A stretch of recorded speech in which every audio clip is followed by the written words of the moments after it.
Ngiyabingelela kuwe Brazona namhlanje, ngiphinde ngibingelele futhi kakhulu nomlaleli omuhle olalele iNongoma FM nangosuku lanamhlanje uLwesibili sakuyo inyanga uAugust.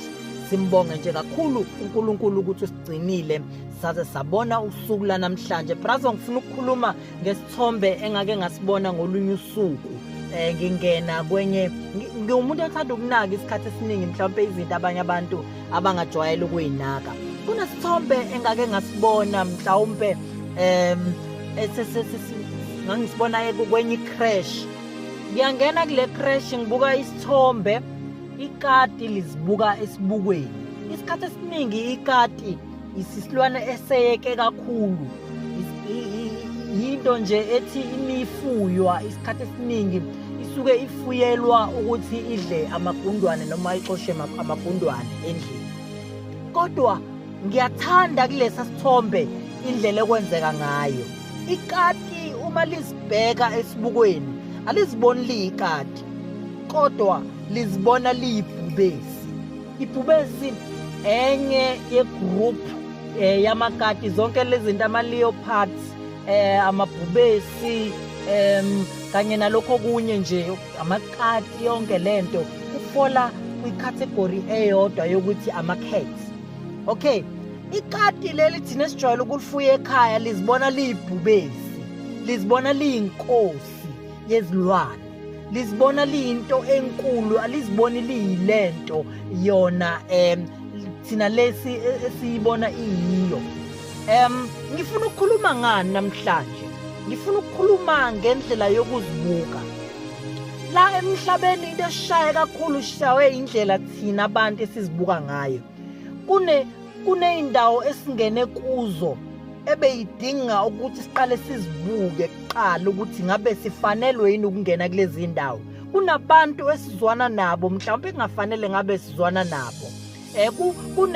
Kuney'ndawo noma kunezinto esizenzayo mhlawumbe ekungafanele ngabe siyazenza. Ngenxa yani? Ngenxa yokuthi thina asikaze sazibuka kuqala. Ibalulekile indlela yokuzibuka, not esibukweni lesi esi-physical. Kunendlela ekufanele wena uzipicturishe ngayo. Yazi ukuthi ngendlela abantu abazokubuka, ngendlela abantu ikati abalibuka ngayo, then la ikhohlwa yonke le ndlela abantu abalibuka ngayo ukuthi lento ifanele ukuthi ihambe iyofakwa endlini ukuze idle amagundwane. Kodwa kunalokho alikaze liyibone ngendlela abantu abalibuka ngayo. La empilweni akufanele uyibuke ngendlela abantu abakubuka ngayo. Abantu bake bekubuke njengehluleki, sengathi uthi awusoze waphumelela. Mhlawumbe beze bekubize ngamagama, mhlawumbe nawe ozoziwakholwa ukuthi kwangempela mhlawumbe kungenzeka ngiyilento abayikhulumayo. Ngicela ukukutshela namhlanje ukuthi abantu noma bangakhulumani ngempilo yakho, kodwa kubalulekile ukuthi wena uzibona uyini. Yazi ukuthi kuney'ndawo ozo-invite kuzona, kodwa mhlawumbe ungayi ngoba wena awuziboni ufanelwe ukuya kuleyo ndawo. Kunabantu abazofisa ukuzwana nawe, mhlawumbe wena bese uthi uzibheka uzibone iposition ozibuka ukuyona, noma mhlawumbe kuthiwa ukakabi kuyona, ngoba ikati alizilibhubesi kodwa lalizibona liyibhubesi, ngoba ibalulekile indlela ozibuka ngayo.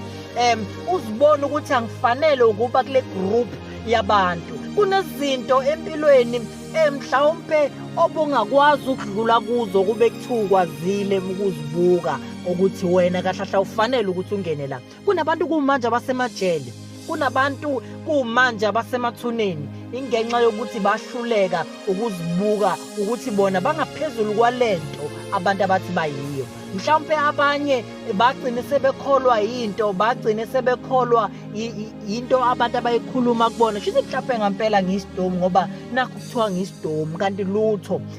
Phuma kubantu, phuma endleleni abantu, phuma kulokho abantu ababathu yikho, iya kulokhu wena okubonayo nofisa ukukubona ngempilo yakho, then uzophumelela empilweni, then uzokwazi ukulwa izimpi eziningi empilweni. Nezinye izimpi uzoyinqoba ngokuthi wena uzibona kanjani empilweni. Umlaleli, ebe nosuku oluhle kakhulu, nakusasa sophinde sihlangane ngesikhathi esifanayo.